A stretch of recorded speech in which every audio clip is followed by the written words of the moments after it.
ഇവിടെ നിൽക്കാൻ പറഞ്ഞപ്പോ എനിക്ക് പറയാനോ. എന്താ ഇപ്പൊ എവിടേക്കാ നിന്റെ ഈ പടപ്പുറപ്പാട്? ഓക്കെ, സമ്മതിച്ചു. പക്ഷേ ഇതാ ഇവനെ കരുതി അകത്തൊരു കടലാസ് ഒപ്പിട്ട് കൊടുത്തു എന്നുള്ള ഒരൊറ്റ ബാധ്യതയിൽ I believe I have a right to know. ഓഹോ, അവകാശം അല്ലേ? Exactly. Then you just listen. ദാ ഇവന്റെ ഈ ദേഹത്ത് കൈയെടുത്ത് വെച്ച ആ അവന്മാരുണ്ടല്ലോ, അവരിലൊരു ഒറ്റൊരുത്തിന് വെറുതെ പോകാൻ പോണില്ല. നോക്കിക്കോ. പിന്നെ രക്ഷകനായിട്ട് അവതരിച്ച നിങ്ങളും. ഇനി നിങ്ങൾ ആരാണെന്ന് പറഞ്ഞാലും ശരി, I am taking each and every one of you to court. Oh God. എന്താ, എന്ത് പറ്റി ദൈവത്തിന്? അല്ല, കാണാൻ നല്ല ചന്തം. ഏയ് മിസ്റ്റർ, മൈൻഡ് യുവർ. പക്ഷെ ഇങ്ങനെ സൃഷ്ടിച്ച് ഭൂമിയിലേക്ക് കെട്ടിയിറക്കുമ്പോ ഒരു ലേശം മരുന്നിനെങ്കിലും ഒരു ഔൺസ് കോമൺ സെൻസ് തന്റെ തലയ്ക്കുള്ളിൽ സ്റ്റഫ് ചെയ്ത് വെക്കാറുന്നില്ലേ എന്ന് പ്രാർത്ഥിച്ചു പോയതാ പരമ്പുരുഷനോട്. കോമൺ സെൻസ് ഇല്ല നിനക്ക്. കോടതി കയറ്റിയാല് ഏറിയാൽ ഇവനെ തല്ലിച്ചതച്ചവർക്ക് ഒരു താക്കീത്, അതല്ലെങ്കിൽ പിന്നെ പത്രങ്ങളിലെ ഉഷ്ണമാവിനി തണുക്കുവോളം കേസ്, അതിന്റെ ട്രൈയിങ് ടയറിംഗ് ഡെലിബറേഷൻസ്, ഒടുവിൽ സർക്കിളിനെ കുത്താൻ കത്തിയെടുത്ത ജുവനൈൽ ക്രിമിനലിനെ be it in self defence or not ദുർഗുണ പരിഹാര പാഠശാലയിൽ അയച്ച് ശുദ്ധീകരിച്ചെടുക്കാൻ വിധിന്യായത്തിൽ ഉദാരമായ വ്യവസ്ഥ. എന്താ അങ്ങനെ ഒരു നരകത്തിലേക്ക് വലിച്ചെറിഞ്ഞു കൊടുത്തേ മതിയാവൂ എന്ന് നിർബന്ധമുണ്ടോ ഈ പാവത്തിന്? എന്താ നാവ് മരച്ചുപോയത് എനിക്ക്? ആ, തന്റെ പേരെന്താന്നാ പറഞ്ഞത്? പറഞ്ഞില്ല.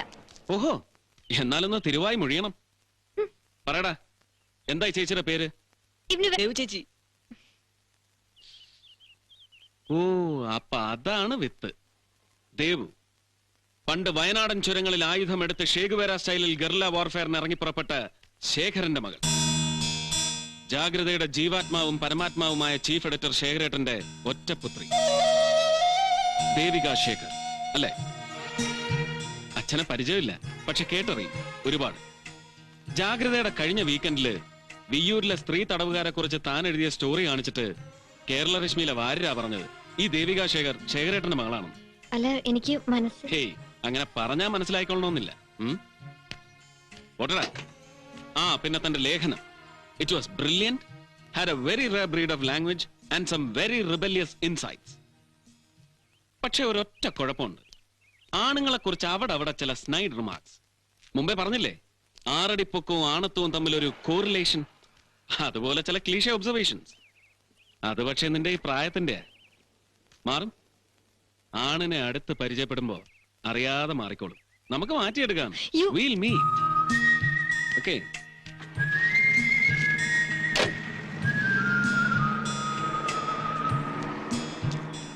പിന്നെ we will meet. ആരടാ ഇയാള്, നിന്റെ ഈ രക്ഷകൻ? ആ, ചോദിച്ചപ്പോ പണ്ടെന്നെ പോലെ പത്രം വിറ്റ് നടന്ന ഒരാളാന്ന് പറഞ്ഞു. അയ്യടാ, പത്രം വിറ്റ് നടന്ന ആളെ